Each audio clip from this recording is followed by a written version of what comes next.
Hello दोस्तों, स्वागत है आप सभी का शम्स इंग्लिश ग्रामर क्लासेस में। तो दोस्तों आ गए हैं हम आपके सामने और आपको इंग्लिश सिखाने के लिए। तो दोस्तों जैसे कि हम लोग काफ़ी दिनों से एक दूसरे से दूर रहे, बट नो प्रॉब्लम, प्लीज़ आप मेरी पूरी वीडियो को शुरू से लेकर के आखिर तक देखिए, आपको पूरी तरह से समझ में आ जाएंगी। तो चलिए मैं आप लोगों का टाइम ज़्यादा नहीं लूँगा। तो दोस्तों चलते हैं एक खास टॉपिक की ओर। आज मैं आप लोगों को पढ़ाऊँगा इम्पेरेटिव सेंटेंस। और इम्पेरेटिव सेंटेंस में आप लोगों को मैं पहले भी पढ़ाया था कि इंपैरेटिव सेंटेंस दो तरह से बनाया जाता है, पॉजिटिव और नेगेटिव, है ना। तो आज मैं इंपैरेटिव सेंटेंस में एक वर्ड है जिसका नाम है लेट, LET, लेट। लेट एक ऐसा वर्ड है दोस्तों जो अपने बाद हमेशा एक ऑब्जेक्ट लेता है, यानी ये एक ट्रांजिटिव वर्ब है। ट्रांजिटिव वर्ब उस वर्ब को कहा जाता है जो वर्ब अपने बाद कम से कम एक ऑब्जेक्ट लेता है। तो लेट एक ट्रांजिटिव वर्ब है और इसके बाद हमेशा एक ऑब्जेक्ट आता है, ठीक है। जैसे आई सब्जेक्ट है तो मी ऑब्जेक्ट होता है, ही सब्जेक्ट है, हिम ऑब्जेक्ट है, तो यानी मुझे ऑब्जेक्ट वाला रूप लेना होगा लेट के बाद। तो दोस्तों लेट का प्रयोग दो तरह से हम लोग करते हैं इंपैरेटिव सेंटेंस में, जैसे पॉजिटिव सेंटेंस और नेगेटिव सेंटेंस में।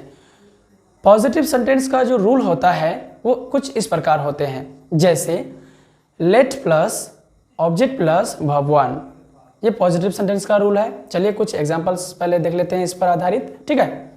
जैसे मुझे जाने दो, लेट मी गो, मुझे आने दो, लेट मी कम, मुझे नाचने दो, लेट मी डांस, उसे खाने दो, लेट हिम ईट, उसे दौड़ने दो, लेट हिम रन।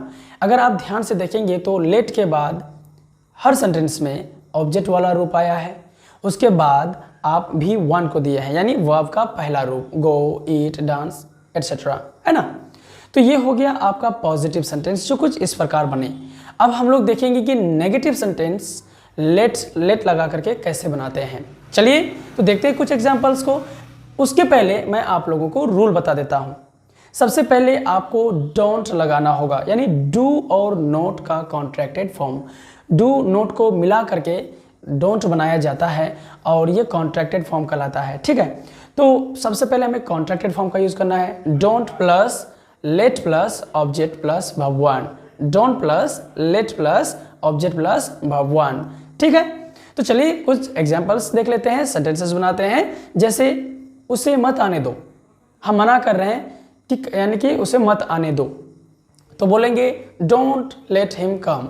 उसे मत जाने दो, डोंट लेट हिम गो। उसे मत खाने दो, डोंट लेट हिम ईट। मुझे मत जाने दो, डोंट लेट मी गो। मुझे मत मरने दो, डोंट लेट मी डाई। इसे मत होने दो, डोंट लेट इट हैपन। हर हाल में आपको चाहे सब्जेक्ट कोई भी रह जाए, ठीक है, आपको यानी वर्ब वन का ही प्रयोग करना होगा। नाम भी अगर रह जाएगा तो भी आपको यानी कि वर्ब वन का ही प्रयोग करना होगा। दोस्तों इसमें सब्जेक्ट छुपा हुआ रहेगा, इसमें सब्जेक्ट छुपा हुआ रहेगा। तो दोस्तों उम्मीद करता हूं आप लोग समझ गए हैं, लेकिन एक बात जहन में आनी चाहिए कि हम लोग कैसे यानी बनाएंगे सेंटेंस को, कैसे पकड़ेंगे सेंटेंस को कि यहां पर लेट लगेगा, है ना। सबसे इंपॉर्टेंट बात यही आती है। तो दोस्तों चलिए मैं आपको पहले बता देता हूं कि लेट का प्रयोग आप कब करेंगे। किसी भी हिंदी सेंटेंस में अगर ने दो लास्ट में लिखा हुआ रहेगा तो वहां पर आप लोग लेट का प्रयोग करेंगे। मुझे खाने दो, लेट मी ईट, मुझे जाने दो, लेट मी गो। इसमें देखिए ने दो दोनों जगह में आया है ना। तो दोस्तों इस बात को बहुत ही ध्यान रखने की जरूरत है, क्योंकि यही सेंटेंस की पहचान है।